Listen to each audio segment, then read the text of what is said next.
This could end up being really big news, and you wouldn't know that by scrolling through a quick Google search of what mainstream news outlets are covering this story. This is from Lindsey Graham's Senate page. It's a press release dated December 15, 2020. Graham introduces bill to incentivize Section 230 reform.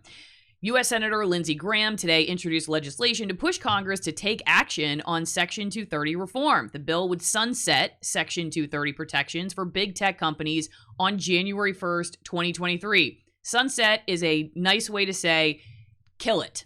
So basically, Section 230 protections would go bye-bye for big tech companies.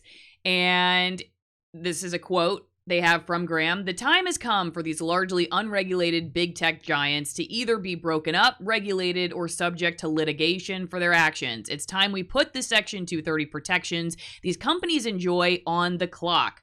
And again, he is continued to be quoted as, these companies have an enormous impact on the day-to-day lives of the American people and enjoy protections other industries do not have. Both Democrats and Republicans agree the time has come for Section 230 to be reformed or eliminated. Essentially, what I understand this bill to do is give Congress 2 years to figure out what to do with Section 230, and if they don't do anything, it just, poof, goes away. And it's being sold as a bill to incentivize Section 230 reform. Maybe it will lead to Section 230 reform. I've made arguments on this channel about how careful we need to be about tweaking Section 230 or doing anything at all to it. I haven't heard a lot of, let's say, comforting words about what would happen if these companies faced litigation, as Senator Graham talks about here.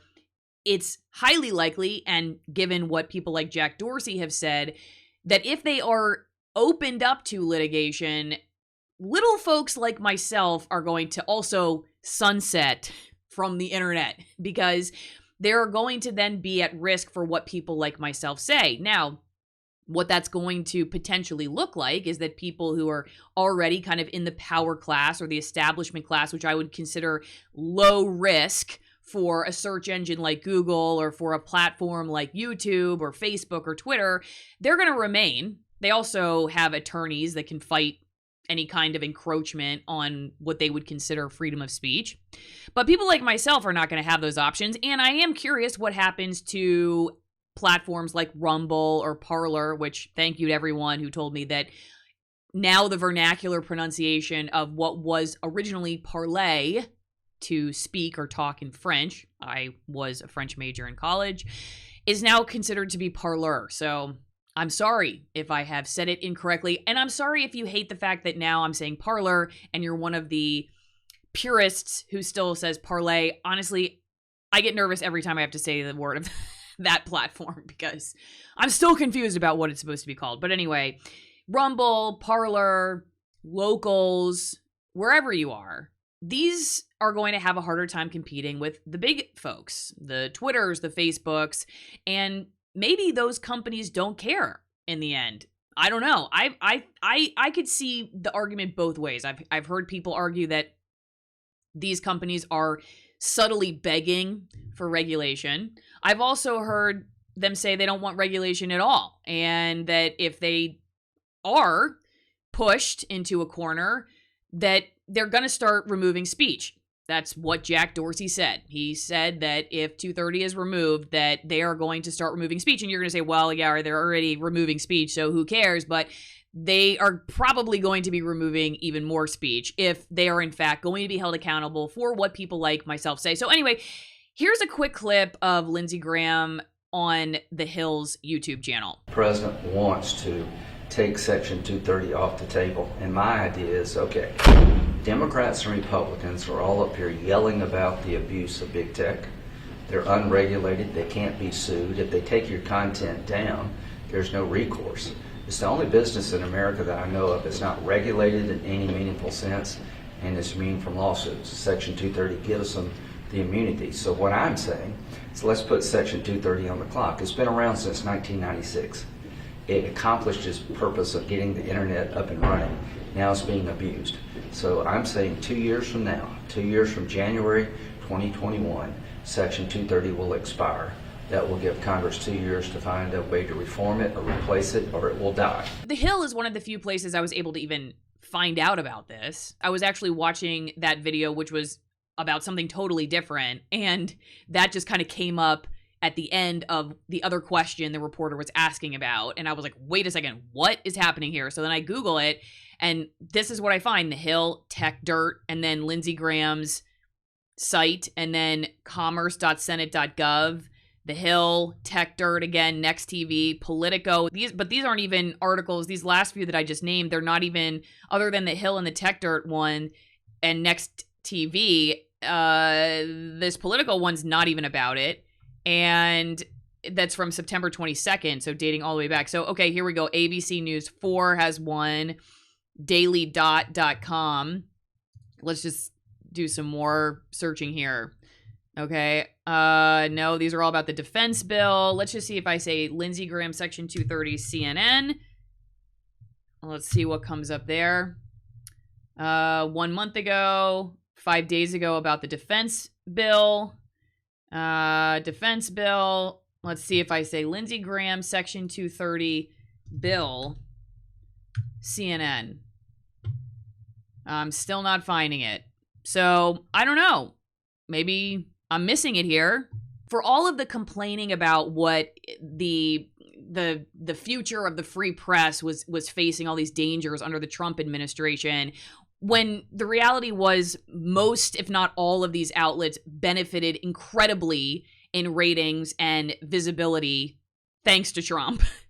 But this could actually really have a serious effect on the free flow of information online, and it's like a pin drop silence. And that's kind of shocking to me, though perhaps it shouldn't be, because maybe that tells us that they're not worried about it, because they'll remain.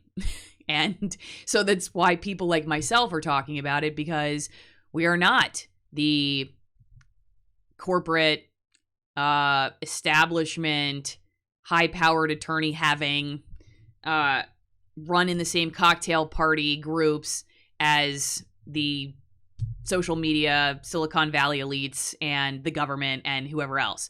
And maybe that should tell us a lot, that we're not hearing a whole lot about it. So I encourage you to take a look at what Lindsey Graham is proposing and what is going to happen from here on out. Because what happens if it isn't even taken up? If everyone says, you know what, I don't want to be the person to get this wrong, so I'm just going to pretend like this didn't happen. And in 2023, this officially goes bye-bye. Because if you go back to this announcement here, it says, my legislation will repeal Section 230 on January 1st, 2023, unless Congress acts sooner. Congress will have 2 years to find an acceptable alternative or allow the legal liability protections to go away. I'm hopeful there will be bipartisan support for this approach. So if nobody does anything, then that's what happens. Section 230 goes away, and I don't know what happens after that. But it's something to pay attention to, because if your senators or representatives are going to be working on some kind of change to this, it doesn't appear that you're going to be getting a whole lot of coverage in mainstream news. So you might want to figure out how you're going to continue finding information about it. I'm going to, of course, be doing the best that I can as I find it, but it's difficult for me too, because frankly, I don't work on the Hill in Washington, D.C., and so I'm relying too on some of these announcements, and I guess I'll just keep checking back for these Senate pages to see what's going on. But again, it's kind of, in my opinion, it's sort of being swept under the rug for as big of a deal as this is for our ability to access very important information that holds very important people accountable, including Lindsey Graham and Jack Dorsey and, you know, a lot of the other people who have been talking about this issue. And like I've said in other videos, it's often oversimplified. Like, you just get rid of it and then we can sue these folks and then we'll get our freedom back. But people forget that these companies, they own their they own these tennis courts, right? If we're like, we'll sue you if you don't let us play by our rules, they'll just be like, well, we'll just shut down the tennis court. Like that's the difficulty here.